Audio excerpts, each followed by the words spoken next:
আজ আমি আমার শিব বাবার জন্য রান্না করতে এসেছি। প্রতি বছর শ্রাবণ মাসে চেষ্টা করি নিজের হাতে কিছু বানিয়ে শিব বাবাকে দেওয়ার। শ্রাবণ মাস এবং চৈত্র মাসটা স্পেশাল।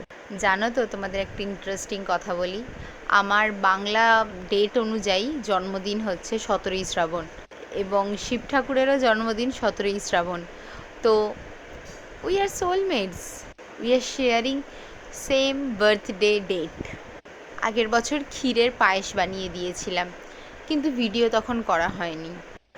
এবছর ঠিক করলাম মালপোয়া বানাবো। উপকরণ হিসাবে আমি দিলাম 1 বাটি সমান ময়দা, সেই বাটির পরিমাণের অর্ধেক সুজি, একটু এলাচ কুচিয়ে দিলাম, 1 চিমটে নুন, সামান্য মৌরি এবং যে যার পরিমাপ অনুযায়ী আমি হাফ কাপ মতন চিনি দিয়েছিলাম।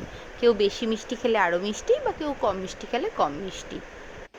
এবারে এই ড্রাই ইনগ্রিডিয়েন্টসগুলো একটু মিশিয়ে টিশিয়ে নিয়ে এর মধ্যে আমি দুধ মিশিয়ে দেব। শুধু দুধে আমি করব না, একটু জলও সামান্য মেশাবো। আস্তে আস্তে ব্যাটারটা রেডি করে 15 মিনিট মতন রেখে দেব। জানো, শিব ঠাকুরকে আমি বাবা হিসাবে মানি, শিব বাবা বলি, এবং শিব ঠাকুর আমার মনের সব কথা বুঝতে পারে, মনের সব কথা শুনতে পায়। আমার মাথার উপরে ছাতার মতন সে অধিষ্ঠান করছে। ছোট বয়সে অত বুঝতে পারিনি, কিন্তু বড় হতে হতে পদে পদে আমি তার প্রমাণ পাই, যার জন্য আমি অনেকখানি কৃতজ্ঞ। কিন্তু কিছু মানুষের চিন্তা ভাবনা শুনলে এখনও অবাক হতে হয়। আমাকে একজন বলেছিল, তুই রান্না করবি, তুই তো ব্রাহ্মণ নোস, তোর হাতে ভগবানকে ভোগ দিতে নেই, ভগবান নেয় না। কেমন চিন্তা ভাবনা মাথায় নিয়ে চলে এরা।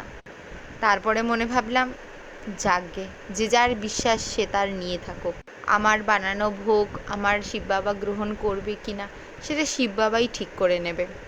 বাইরের লোকের কথায় আমার মনে কষ্ট পেয়ে লাভ নেই। যে ভগবান সর্বজগতের সৃষ্টিকর্তা, যার অংশ বিশেষ হয়ে আমরা এই পৃথিবীতে আছি, তার কাছে আমরা কখনোই অচ্যুত হতে পারি না। ওম নমঃ শিবায়।